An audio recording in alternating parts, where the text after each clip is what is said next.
What's going on, everybody? I woke up this morning and one of my Brazilian blacks, aka Grammasola pulchra, is right in the process of doing her molt. I say her, but very well could be a male. I'm waiting on this molt to give me a little more clarification on that. She is approximately about 3.25, 3.5 inches.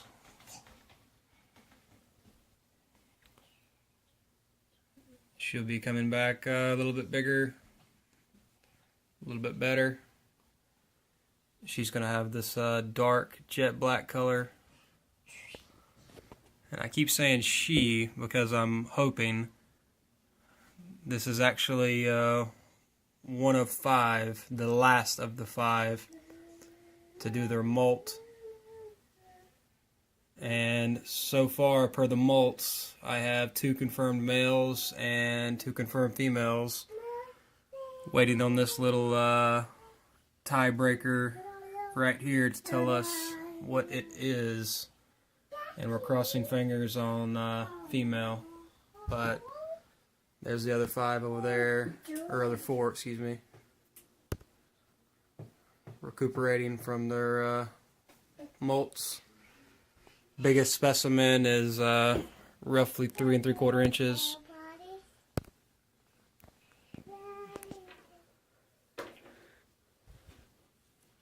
But there's not a lot of information on Brazilian blacks, or at least YouTube videos of them molting or anything for that matter, which is kind of confusing because they're supposed to be one of the most sought after tarantulas.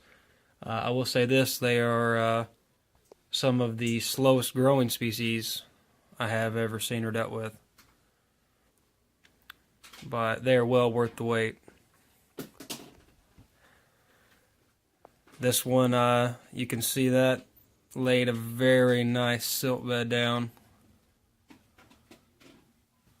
Very nice silt bed down. This is what they do during their molt.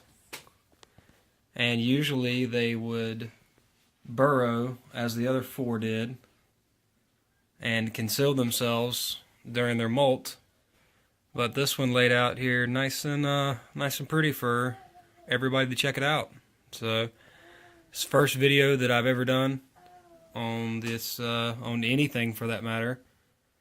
But this was just too good of an opportunity to pass up.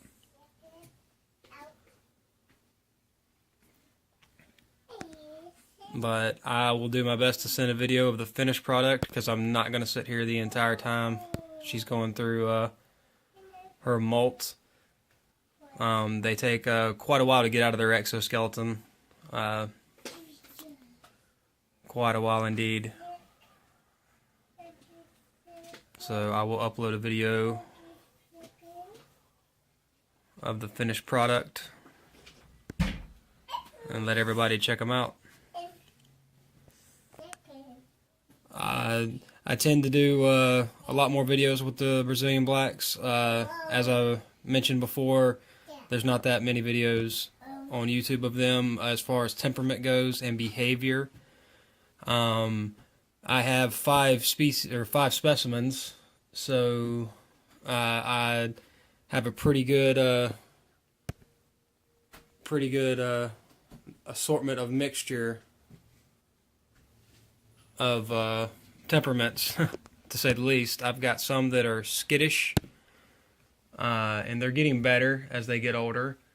And then I have actually one that is very territorial in its cage. And then once you get it out, it's okay. But it will actually threat pose whenever you come in its cage. Still doesn't kick any hairs. None of them are really too bad of hair kickers. I do have one small one that has kicked hairs on 2 or 3 different occasions. But other than that, that is pretty much it. But I rather have hair kicking than biting. I've never been bit by any of these tarantulas, and not looking forward to it.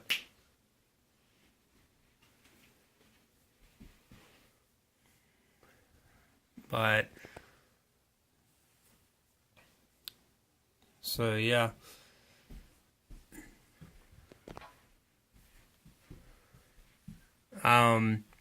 So covered hair kicking. Let's see here. Like I said, only the small one really kicks any hairs. I have one that's unfortunately the larger of the 5 specimens that will threat pose. Like I said, when you come in its cage. However, I still hold every single one of these tarantulas, even the one that does the threat pose. I know they say leave them alone, but they do it. She does it, or yeah, it's a female. She does it every single time you come in her enclosure. But I noticed that she doesn't really strike or doesn't display fangs. So I still kind of coach her out, and she actually mellows out quite a bit when you get her out. So, like I said, I've never been bit, and I'm doing my best to avoid that.